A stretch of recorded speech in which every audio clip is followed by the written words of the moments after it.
So Dan, you've progressed from apprenticeship now to director. So what drew you into a digital marketing apprenticeship? I think originally, probably apprenticeship-wise, I was looking for something that could kind of get me into employment straight away. I was toying with the idea of university, but with it being digital marketing, I wanted to get something where I could get that experience early.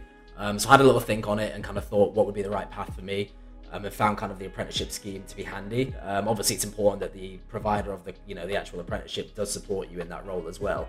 But I figured that would be the right move for this particular industry as well. I tend to think that if you do that in digital marketing as opposed to do university, you get that kind of experience a little bit earlier, really. So a lot of hands-on work while you're learning. Obviously, throughout the job, there's a lot of hands-on work as well. Exactly, yeah, and I think like you can take that into your role as you kind of progress. I think that the first 3 years of obviously me working here were really important for me to start kind of considering what I'd actually do in my role. I think if I spent that time at uni, I might have got a kind of broader understanding of what digital marketing was, but couldn't really apply that to a company's ethos, because each company has their own philosophy of things they want to kind of think of and how to implement. And for me, staying at this company, throughout the first 3 years was probably a lot more valuable than it would have been to do university and then kind of join, if that makes sense. So, yeah, that was kind of the main reasons for that.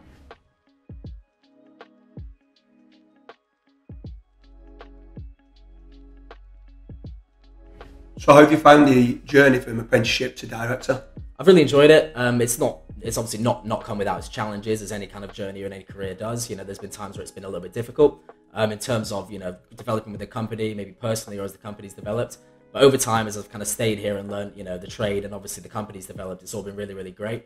I think in that time, there's been a kind of learning lesson for me of kind of understanding maybe not to get too obsessed with failure and kind of think about failure as kind of a learning curve and actually how to develop from that. And I think with that mentality and kind of applying that to what we're doing now, we've seen a lot more success as a company, not just individually, but I think as a team, we've all kind of found that that's been important for us. So overall, I think it's been good for me to understand that there's going to be moments that are difficult and there's going to be moments that are better, and kind of not kind of take them too seriously either side. Just continue to develop, continue to work hard, and as doing that, the whole company kind of helps to improve as well. I think the mentality of you win or you learn is probably the best way, isn't it? So like, with regards to digital marketing, it changes every single day. So what might work today might not work tomorrow. So sometimes the failures aren't failures today, it's just the algorithm's changed as well. So I think the mentality within the office of knowing that, I think that's what makes it good for the whole team to be looking to always every single day as a school day. So it works well. Yeah, absolutely.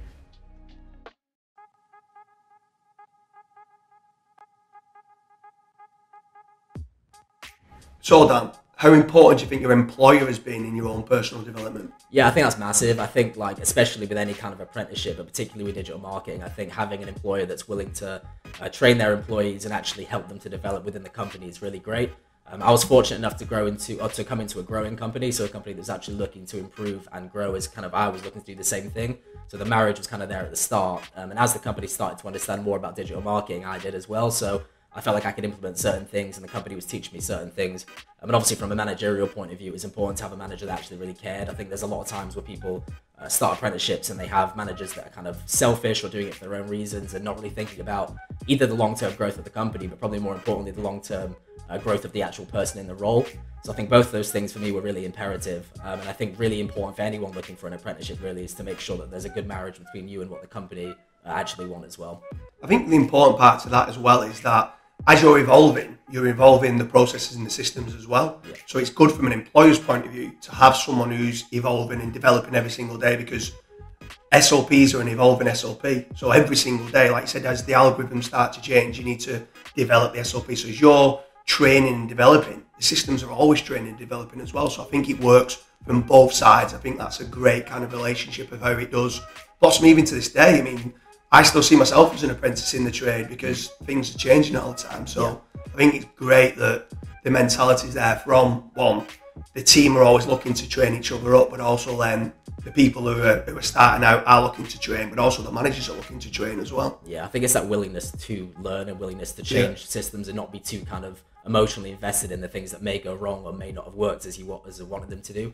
I think there's been certain times in my role, particularly where there's been certain things that I've done where I've kind of probably been too emotionally involved in it, and looking back, you'd prefer to be like, right, that's not worked, I've tried it, I've done my best, what can I do to maybe implement something that will work better? And then obviously the more you have that mentality, the more things tend to work anyway. So I think across the whole board, across the team, that's definitely something that's good about our company, 100%.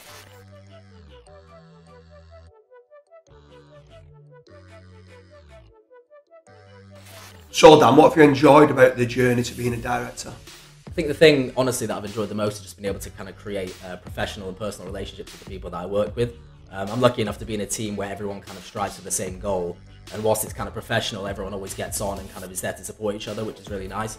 I think being in a team like that is important from not just from a work perspective, but just kind of an atmosphere perspective. I think that's something you've kind of instilled and trickled down to everyone, which is a really great thing to actually be able to do as boss.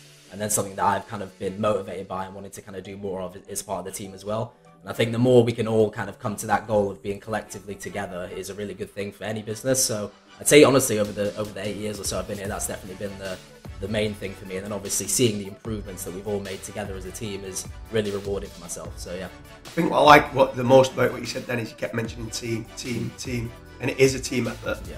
If people try and do what we've done on their own, there's no chance. There's that many moving parts that you need to have it as a team environment that can take it on to the next level, because these people are testing within the algorithms and giving people updates of what they need to be doing.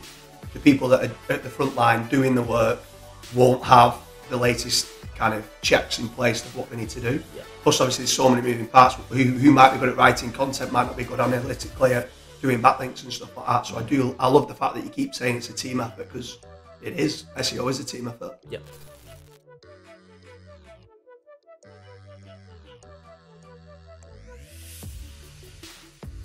So we spoke about what you've enjoyed, but what have you actually found the most difficult on your journey to becoming a director? I'd say probably the most difficult thing I've found in certain periods of my career, it's definitely not been something kind of across the whole lifespan of it. Certain moments where I've probably been overly emotional about certain things that have happened, where I've maybe not been able to balance off how I felt about kind of certain things that haven't gone right, whether that's kind of in the business or even sometimes personally. I think there's been moments in my life where I've had times where I've had to kind of, look at myself in the mirror and say, look, if things are happening that maybe haven't quite worked out or have worked out well, either way, I need to kind of not be in that extreme and sit somewhere in the middle and try and be a bit more objective. So whilst they're not regrets, they're definitely things that I did find more difficult in my young years, and kind of through learning and through experience, I've realized that any kind of business, anything that you're doing, whether you're trying to strive to be better or improve the company or whatever it might be, you need to be able to kind of take things on the chin a little bit and be like, look, I've tried it, it's not quite worked out.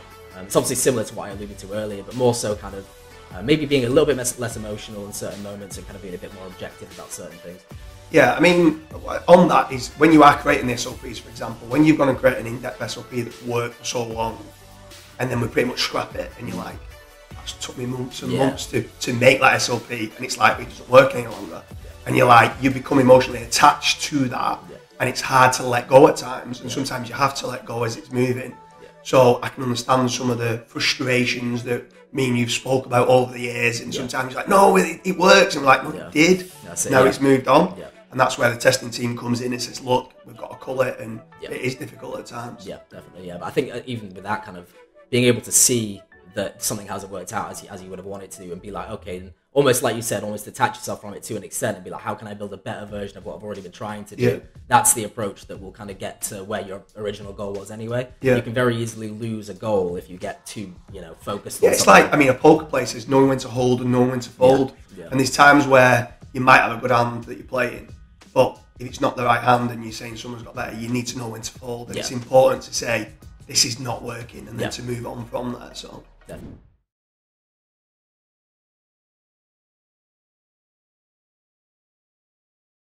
So, from being apprenticeship, how has your role changed to now being a director? It's changed a lot. Obviously, from an apprenticeship kind of standpoint, when any apprentice is kind of starting in a company, you're learning kind of the ethos and the philosophy of the company and what they're actually doing as a company and kind of the way they operate in certain segments. So whether in our case it's digital marketing, in other case it might be finance, whatever it might be. You're kind of picking up the trade as you would do at uni, really. You're learning a new topic and kind of getting it in depth.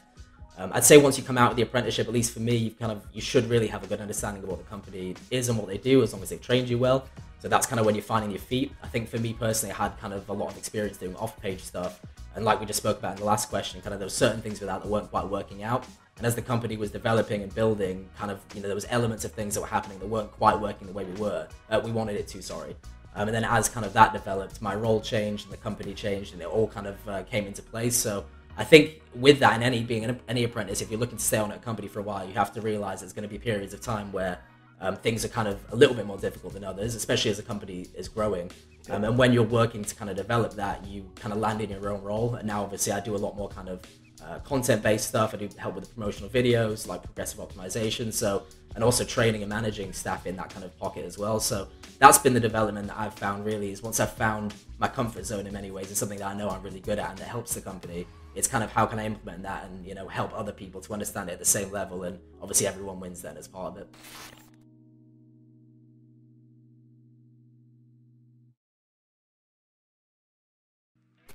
So what would your advice be to someone looking at apprenticeships now or looking maybe to go to university? What advice would you give that person? I think first and foremost, it's obviously choosing the right industry. That's the case for anyone really who's looking to do an apprenticeship. It's the same for uni as well. If you're looking to do uni or be an apprentice, you really want to make sure you're doing the right thing for you and making sure that that's kind of what you want to do in the first place. But almost as important as that is making sure your employer kind of cares about you and wants you to kind of succeed and wants you to grow within the company. I think there has to be a long-term goal of what your role could be, even if you don't know exactly what it would be at the time. I think your employer, if they have that long-term goal with you and they want you to improve like that, that's the kind of person you want to work for. That's the kind of company you want to work for, someone that really cares.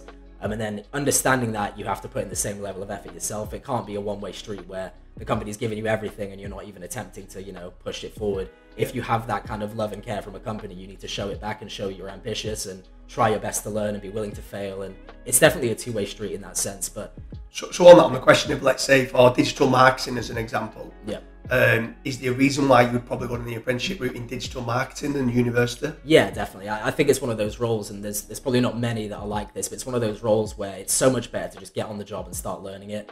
And particularly at certain companies, because everyone does it differently. There's certain companies that will be more PPC focused, for example, some that are more kind of, just purely SEO focused and organic ranking, and they all do it in different ways. There's all sorts of different techniques that other people are doing and that you're learning from. We know here we work with so many different people who help us to come up with different ideas and vice versa. So I think it's one of those where it's so much better to be within the experts in the industry, learning it on the job, as opposed to learning probably an outdated version of it that uni are kind of pushing of, a generalized version of digital marketing. I don't think that really can then be that applicable when you go to another company, in my opinion. So I think probably much better to... Yeah, and I can completely agree. If someone wrote the university kind of course today, and it's the most recent up-to-date course that there is, which it won't be, let's say it was, that by the time you've completed it in 3 years' time, it's 3 years out of date as a minimum now. Absolutely. And that's if it's absolutely up to date, where majority of the courses or the majority of online stuff that you learn is years out of date already. So you could be learning stuff that's 7-8 years out of date.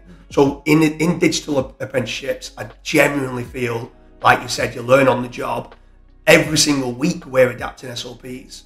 So how can you learn something 2-3 years ago at university and think that it still applies in today's market? Yeah, I mean, if you look at our company 3 years ago, what the practices that we were doing, they might have worked then, but as the whole thing evolves, you have to move with the times. And like you said, they're probably teaching the same course really with slight adaptations each year. So what more can you pick up from that as opposed to actually being on the job and learning it? So as a digital marketing apprentice, I think it's definitely the way to go.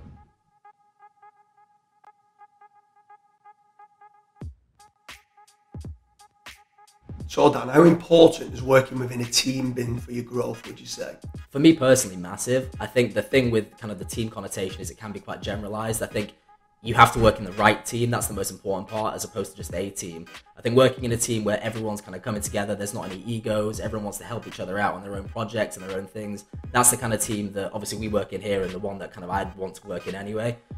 Sometimes working in a team can be detrimental. I think if you work in a team where there is that and there's kind of conflicts and that kind of thing, and conflicts of interest even, then it can really affect the whole way that the company develops. So I think for me personally it's been amazing, but I think for anyone else that's working in a team, it's understanding that almost team growth is just as important, it's sometimes more important than personal growth. I think as a team grows, everyone finds their own pockets and are willing to teach each other different things. And for me it's been massive in that sense, but obviously like I said, it's being in the correct team for you that's important. Yeah, I definitely agree. I think the whole team mentality is making certain that right from the bottom all the way to the top, if there is that kind of mentality, or you almost flatten it as being, we're all in it together, we're all mucking in together, we're all trying to help each other out, because people have personal problems that sometimes they bring into the work, and sometimes you need to help them out to get through that, which then evolves the whole business and stuff like that. So the whole mindset of teamwork makes the dream work, as they say. So it's very important, I feel. Yep.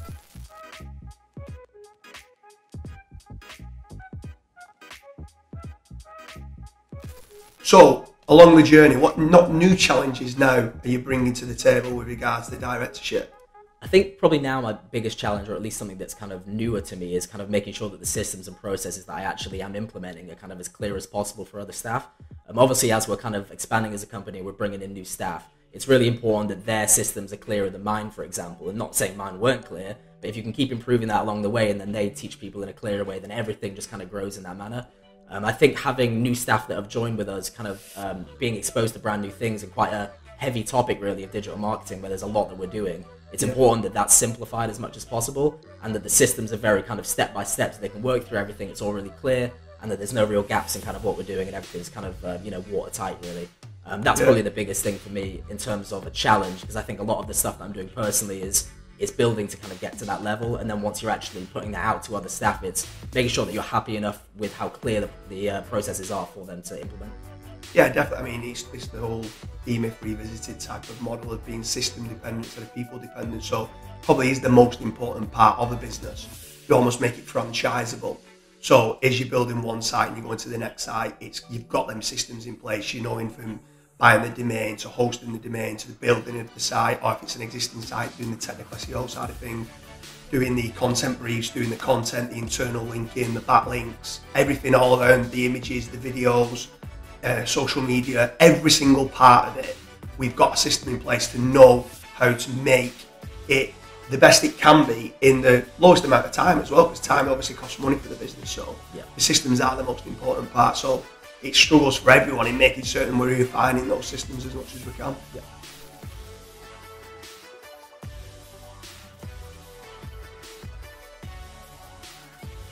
Is there anything you wish you could tell your former self during your career path? I don't think I'd take anything back, in the sense that I think all the growth was there for a reason, and I'm really happy to, not to sound too cliche, but I'm happy with how things have gone and everything.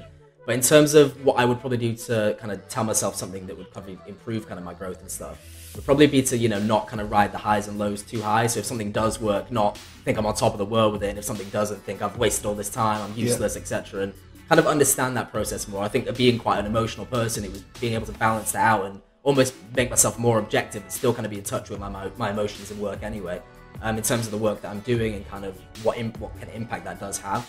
So I think that's probably it really, is making sure that if I was younger, I'd probably say to myself, look, like, this has happened, it's not quite worked out, or this has happened, it has worked out, but let's move on to the next thing. Let's move on to the next thing that's going to improve things, and not sit and dwell on things so much. I think that maybe... I think also in digital marketing is that if you did try and sell your former self something 5 years ago, what you might have done 5 years ago worked at that present time. So what you tell them now might not have worked back then anyway. So in digital marketing, sometimes in other industries, it's easy for you to turn around and say, I wish I'd told myself X, Y, and Z and I'd known that earlier. Where in digital marketing, it's hard because it does evolve, it does change. It's probably a daft question to ask in the digital marketing industry, because, like you said, you need to always be ever evolving. And I think that's where we probably should put an end to the interview, because the whole ethos and mentality of every day is a school day and us always looking to look forward and improve on what we're doing, we always need to keep that mentality, even today. So even though you are a director now, if you still have the mindset of, I'm in the trenches looking to learn, and all the rest of the staff are in the trenches looking to learn day in, day out, that's where we're always going to continue to be ahead of the game. Yeah, completely agree. It's being able to bounce back, that's why we're at the position we're at now, and why we'll still have a lot of room to improve as well. It's never finished, is it? We always have to keep going and keep improving, and that's the way to do it. Yeah, cool. Speaking to you, decent. Cheers. Back to it. Cheers.